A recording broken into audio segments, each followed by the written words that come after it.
All right, Man of Golf Performance Podcast. Welcome back. I'm your host, Doc Russ. Man, still coming off the high of hosting the 2023 PGA Championship here in Rochester. I think when you look at the magnitude of the event, and again, being a small town like we are here in Rochester, having everyone kind of just come to this area, both local, national, international media, and then the best players in the world come to compete at Oak Hill Country Club, which was a formidable opponent to a lot of these top golfers in the world. It's just really cool to be a part of. We were fortunate enough to be part of the medical team and work the earlier parts of the event, Monday, Tuesday, and Wednesday. And each and every day it got a little bit busier. The crowds started to come out in drones. And, Monday was a frost delay. Thursday was a frost delay. And so pretty prototypical weather here in Rochester. Unfortunately, you're going to have some cooler weather. You're going to also have maybe some sunshine, but also a little bit of rain too. And we got a ton of that on Saturday.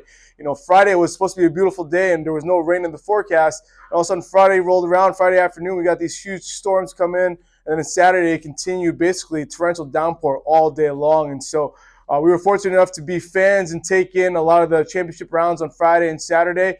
And we braved the torrential downpour and the elements to be able to watch the best golfers in the world play. And it was not an easy course. Oak Hill Country Club, the East Course, man, I've had the opportunity to play it a couple times, but not to the extent that these guys are playing it at. And even though the rain softened it up to allow a little bit more lower scores on Sunday, it was still a challenge, and I think it was well received by a lot of pro golfers Friday before the rain came, because it was, if you missed a foot or two, the course would make you pay for it. So even when the rain hit on Friday and Saturday with the torrential downpour, man, guys really struggled to try and really kind of get any scoring going because the conditions were just really, really tough. And so Sunday obviously was a great day. It was 70 degrees and sunny, and I think it softened up the course a little bit, which allowed for a lot more lower scores.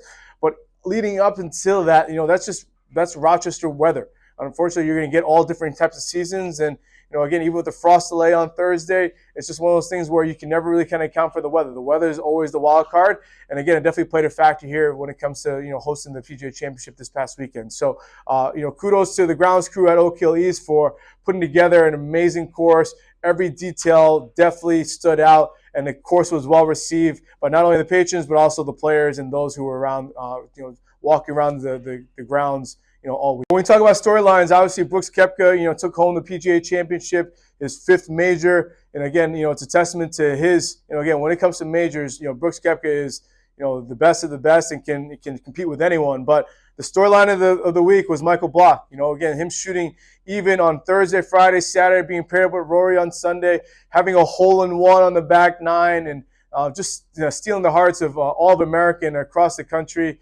It's an amazing storyline, and we're very, very thankful to be able to see all that stuff unfold. Again, if you scripted it in Hollywood and you told them this is the way it was going to go, I don't think they'd believe you. So for a guy in his mid-40s to compete on the grand stage with the best players in the world, and not only compete but really, really do well, it's a testament to his work ethic. It's a testament to his mentality of being able to compete at the highest level and just play your game. I think that's really important for a lot of the golfers that are listening to this or actually work with us. We want you to play your game, right? Not everyone's going to be able to fit the style of Rory McIlroy or Dustin Johnson or Tiger Woods. You swing your swing, right? And then we want to make sure, based on your swing, are there things that we need to do to make sure that we can kind of get you into certain positions to make you more consistent with your striking, but then put you in the best position to be able to score. That's what it comes down to, right? Consistency comes down to be able to swing your own swing and then being confident in your swing, so that way, when you get on the course, you feel confident in your ability to make good scores. So just to summarize, it was a great week here in Rochester.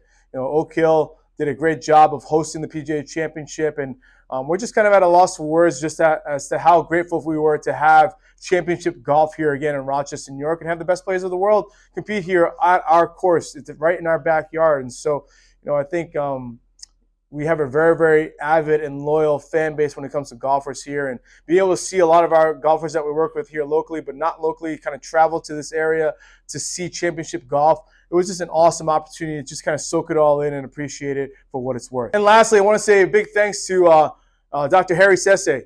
Dr. Harry is John Rahm's Cairo, in addition to a number of different guys on the tour. And, I had the opportunity to spend some time with him over the first couple of days. He was gracious enough to spend some time with us in between, working on some of the guys and show us kind of some of the back things that he does and getting guys prepped for these types of events and just how much goes into it. And so, if you don't know the name Dr. Harry Sese, you should know it now.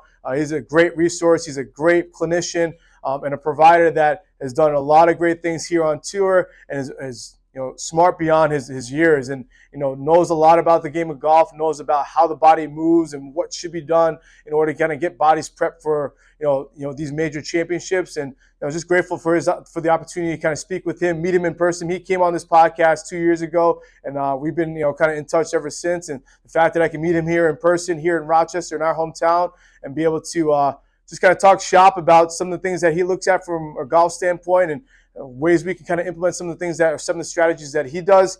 It's something that I'm very, very grateful for, and hopefully to see him kind of down the road at some point in time, and hopes that again when we host another major event, our hope is that Rochester in the PGA Championship or any other major championship will come back to Rochester and we can host another event. So stay tuned for next week's episode when we talk about how to prepare your body for championship golf. Whether you're playing in a local tournament, whether you're playing in an invitational, whether you're just playing with your buddies, how can you make sure that you play at an elite level, whether you're playing for fun or if you're playing competitive? We'll talk to you guys on the next podcast.